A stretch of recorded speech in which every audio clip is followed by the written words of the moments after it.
কোশ্চেনগুলোর জন্য। আসলে গাজীপুর জেলা বাংলাদেশের অন্যান্য জেলার মতো এখানেও অনেকগুলো ক্লিনিক আছে এবং তার মধ্যে বেশ কিছু ক্লিনিকেই দেখা যাচ্ছে যে এদের বৈধ লাইসেন্স নাই এবং কোনো কোনো ক্লিনিকের হচ্ছে লাইসেন্সের ডেট এক্সপায়ার হয়ে গেছে, এরা নতুন করে আর করতেছে না। বেশ কিছু ক্লিনিক আছে যে লাইসেন্স করেওনি, এরকম ক্লিনিকও আছে। আপনাদেরকে জানাচ্ছি যে আমি রেগুলারলি এবং প্রতি সপ্তাহে 3 দিন 4 দিন, কোনো কোনো সপ্তাহে 5 দিনও এই ক্লিনিকগুলো আমি ভিজিট করি এবং ভিজিট করে যাদেরকে আমরা এই কোনো রকম লাইসেন্স নাই সেগুলোকে আমরা বন্ধ করে দিচ্ছি এবং ইতিমধ্যে বেশ কয়েকটা ক্লিনিক বন্ধ আছে। এগুলো যদি তারা পরবর্তীতে যদি এই রেজিস্ট্রেশন লাইসেন্স না করে এবং নবায়ন না করে তাহলে এগুলো কাজ করতে পারবে না এবং ক্লিনিকের কার্যক্রম বন্ধ আছে। এবং আমরা এটার জন্য খুবই তৎপর। টোটাল প্রায় গাজীপুরে 300-র উপরে ডায়াগনস্টিক সেন্টার এবং ক্লিনিক আছে। এর মধ্যে এই মাস পর্যন্ত আমরা প্রায় 260 থেকে 70টার মতো করেছি। এখনও প্রায় 30টা থেকে 40টার মতো মোস্ট প্রবলি হবে যাদের আপ টু ডেট নাই লাইসেন্স। তো আমরা খুব চেষ্টা করতেছি এবং উপজেলা ওয়াইজ আমরা কমিটি করে দিয়েছি সব এসিপিওর নেতৃত্বে এবং তাদের কাছ থেকে লিস্ট নিয়েছি যে কোন কোন ডায়াগনস্টিক সেন্টার রিনিউ করেনি অথবা যদি এরকম কারো থেকে থাকে যে তার লাইসেন্সই করে নাই, সেগুলো আমরা অভিযান চালিয়ে বন্ধ করে দেব। আচ্ছা, যেসব ক্লিনিকে দেখা যায় যে লাইসেন্স নাই সেসব ক্লিনিকে কিন্তু কোনো যদি দুর্ঘটনা ঘটে, কোনো রোগী মারা যায়, সম্পূর্ণ রেসপন্সিবিলিটি কিন্তু তাদের হয়ে যায় যে এই ক্লিনিকটাতে লাইসেন্স নেই, এই ক্লিনিকে রোগী মারা গেছে। রোগী ক্লিনিকে বা হাসপাতালে মারা যেতে পারে, এটা কিন্তু অস্বাভাবিক না, কিন্তু যে ক্লিনিকে বা হাসপাতালে লাইসেন্স নাই সেই ক্লিনিকে যদি রোগী মারা যায় এটা কিন্তু একটা বিরাট ধরনের অপরাধ যে আপনার ক্লিনিকের লাইসেন্স নেই, এখানে রোগীর চিকিৎসা কেন হলো, রোগী অপারেশন কেন হলো, রোগী কেন মারা গেল।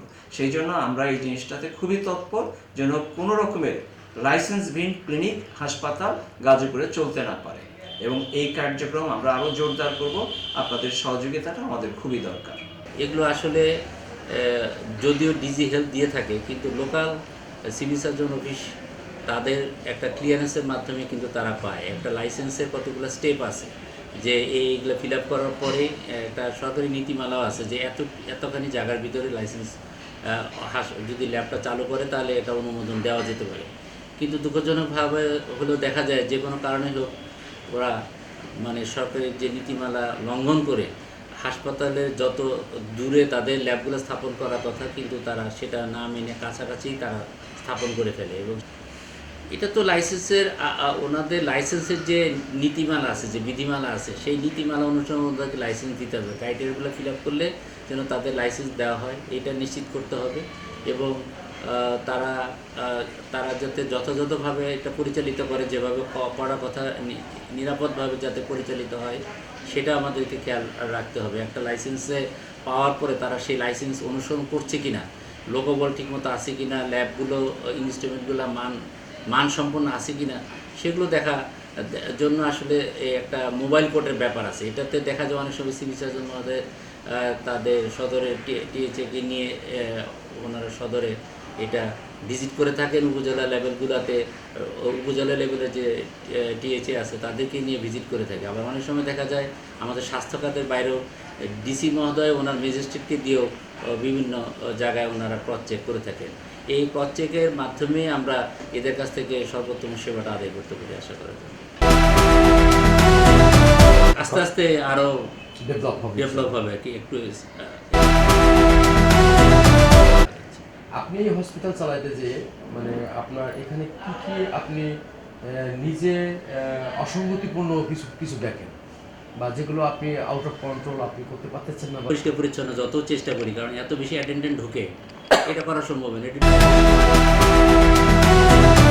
ডিজি মহোদয় নিজেও স্বীকার করেছেন যে আমাদের যে ক্লিনিনেসের যে সামগ্রী এবং যে ম্যানপাওয়ার দেওয়া আছে আর রুগীর অ্যাটেন্ডেন্ট যে পরিমাণ প্রবেশ করে সেটা ধরে রাখা যায় না শত চেষ্টার পরেও হাসপাতালে। এইটা সব জায়গারই চ্যালেঞ্জ আর কি।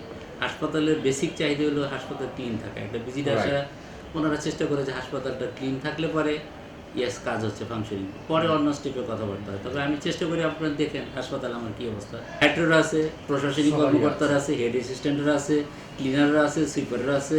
তবে আগের চাইতে তো অনেকটা পরিষ্কার। আমি যেটা আমারটা আমি বলতে চাই না, আপনারা দেখেন মাঠ তো ওপেন। আচ্ছা, আর একটা বিষয় আছে, আপনার যে বাইরের যে দালাল সেক্টরে যে কাজটা করে, তো এইগুলোর বিষয়ে এখনো পর্যন্ত এগুলো তো আপনি নির্মূল সম্ভবত করতে পারেন না। কোনো হাসপাতালই পারে না। আপনি কি ঢাকা মেডিকেল পারছে? যৌথ বাহিনী কত ধরলো? 150 না 250 ধরলো, ময়মনসিংহে 120টা ধরলো। তাহলে এদেরকে আপনি কীভাবে নির্মূল করবেন? আমাদের আরশোলা মারার পরে যেমন পরের জেনারেশন তৈরি হয়ে যায়, দালালদেরও একই অবস্থা। না, ক্লিনার হচ্ছে 36 জন, আউটসোর্সিং 105টা, অন্যান্য ক্যাটাগরিতে আছে।